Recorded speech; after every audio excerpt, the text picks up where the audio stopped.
Are you really confused about which M1 MacBook Pro to buy? Are you not even sure if you need the Pro, if the Air might be better? This is the guide to watch. Welcome back to Mark Ellis Reviews. Thank you as always for subscribing. If you joined my Discord server recently, thank you very much for that as well. I will put a link in the description if you want to join. There's lots of very clever people on there, much cleverer than me. And if you haven't subscribed yet, just click the button. Now, when Apple introduced their M1 chip last year, I think it completely changed the game. It got me very excited, so much so that I've bought an M1 Mac Mini and an M1 MacBook Air.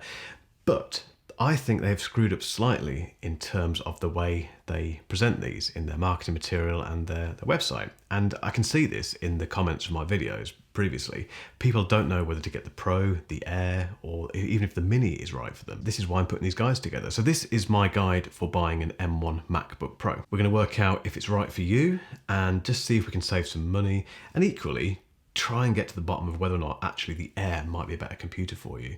So yeah, let's just crack on with it. So before we get into the actual Pro itself, if you're kind of teetering between the Pro and the Air, I think there's 5 questions you need to ask yourself to try and work out which one is the right one for you. The first one is, what's your workload like? The second one is, do you want or need the touch bar? Third is, how mobile are you? The fourth is, do you just want a MacBook Pro? And the fifth is, do you work outside a lot? Now, I did a video on this which kind of goes into those questions in more detail. I'll link to it up here somewhere. But in summary, the MacBook Air is right for you if you have no interest in the touch bar, if those additional 2 hours of battery life that you get from the M1 MacBook Pro don't really mean anything to you, and if you don't undertake processor-intensive workflows like video editing, audio production, or coding. Now, if any of those 3 things I've just mentioned bother you and you do them, or you just think you might be doing them at some stage, then you need to get the M1 MacBook Pro. There's one very simple reason for that. It's got nothing to do with RAM or anything like that at all. It's to do with the fact that the M1 MacBook Pro has a fan. Now, the M1 MacBook Air, Apple made a big thing about this, understandably, is a completely fanless design. It's silent all the time. Now, the problem with that is if you do intensive workflows where you're putting that CPU to real tasks, for example, if you're doing lots of 4K video rendering, the M1 MacBook Air can't basically cool the CPU effectively because there's no active cooling. What it does instead is throttle the CPU, and that basically means, for layman's terms, it reduces the speed of the CPU. Now, if you're a video creator or a developer, that is a consideration because the last thing you want is the machine to start slowing down when you're asking it to do stuff. So basically, if that is the case, if you're that sort of person or you just like having lots of headroom, absolutely get the M1 MacBook Pro. 8GB versus 16GB of RAM. It's quite a big talking point, this, and understandably. We come from an era where RAM is a very important thing. You know, you get as much RAM as you can. The more RAM you've got, the slightly quicker your computer, the more headroom you've got, the happier your life is going to be. When Apple introduced the M1, it completely changed the RAM conversation. And part of that, without getting too technical, partly because I don't fully understand the architecture, but in layman's terms, whereas with an Intel Mac, you have the CPU and you have the RAM separately, so they have to do lots of going backwards and forwards between each other. With the M1, everything is on that chip, including the RAM. Now, that does have quite a significant impact on the performance positively. Now, I have an M1 MacBook Air with 8GB of RAM, and I have an M1 Mac Mini with 16GB of RAM, and I can't really tell the difference. And tellingly, the M1 Mac Mini that I have with the 16GB, that does everything. So that does all my video editing, it does my audio production, some really quite intensive stuff. But iStat Menus, which is the tool I use to check performance and resources and stuff, very rarely tells me that I'm using any more than 50% of the RAM. In fact, it's more often less than 50%, which means I've got tons and tons of headroom, loads of it. And because the M1 Mac Mini is basically the same computer as the M1 MacBook Pro, if you go for the 16GB version, you're going to have tons of headroom with RAM. So just bear that in mind. If you can't stretch to that extra $200 that they asked for the RAM, then I wouldn't lose sleep over it. I don't think you're going to miss that extra 8GB. The fact that you've got the computer with the fan will make a much bigger difference to performance anyway. So my advice is always get as much RAM as you can, but with the M1 chip, if you can't afford that additional 8GB of RAM, it's not as big a deal as it used to be, so don't sweat it. Now, when it comes to storage, it's a very personal thing. It depends very much on your workflow. For me, I tend to get a bit more storage so I can do video editing directly on the device. So I edit on the device, and then when I'm done with it, I basically offload those clips and things onto external storage for backup, simple as that. It may not be a big issue for you. So when it comes to storage, the base level is 256GB, which isn't bad. It's not earth-shattering. But macOS doesn't take up a huge amount of room. Modern apps are fairly lightweight these days. And if you don't tend to store a lot of big files on your hard drive, such as music and video and stuff, then the 256 will probably do pretty well. 512 is probably a nice halfway point, really. But the M1 MacBook Pro goes right up to 2 terabytes of storage.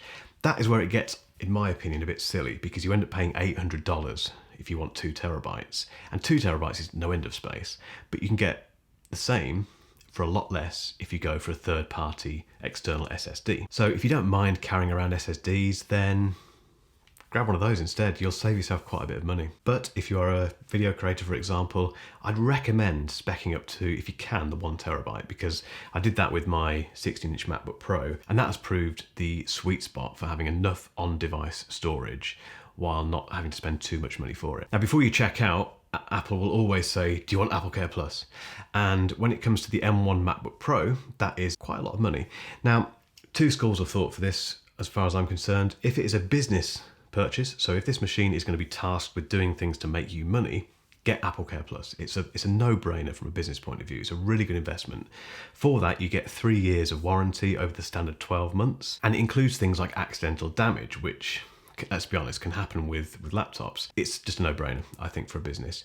If you are a personal user and you can't quite stomach spending that much money on additional warranty, I wouldn't worry too much. And I know I might get a bit of stick for this in the comments, and if you disagree with me, please say. But in my experience, if we put the old keyboard issues of MacBooks to one side, we are in a place now where they last forever. And to be honest, even the older MacBooks, it's why if you go to a coffee shop, for example, you will still see people with MacBooks from 2009, 2010, happily working away, probably with no problems whatsoever. The latest generation, obviously they're still using quite an old chassis. So the chassis is from 2016. Benefit of that is that it's been around a long time.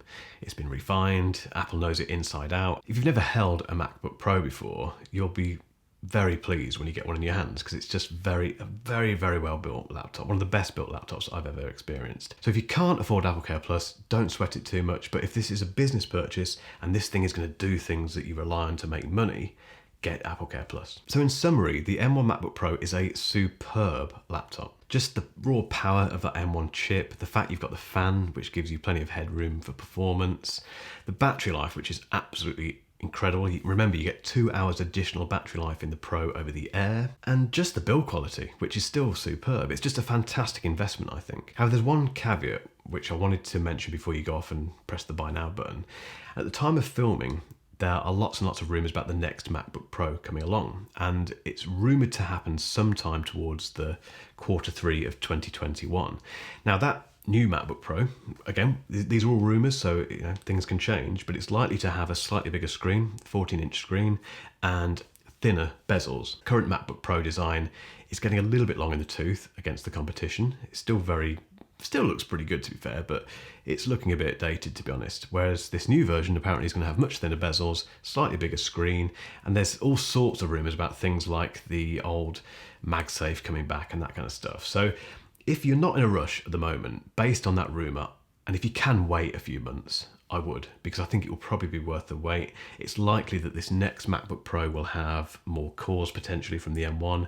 It'll probably have a bit more connectivity. This one only has 2 USB 4 ports. Who knows? There could be all sorts of things that come with this new MacBook. So if you can wait, I'd probably wait. We're in that weird kind of period where this range of MacBooks is starting to, if you forget the M1 chip, the actual design of it is starting to reach the end of its life. So if you can wait, I would. If you can't wait and you just want one now, you want to get into the M1 world, or you just need it for work purposes, it's a fantastic buy. Just remember, don't sweat the small things. The 8GB versus 16GB thing, it's really debatable if you need 16GB. If you're going for the Pro, you're getting that fan, which is far more important.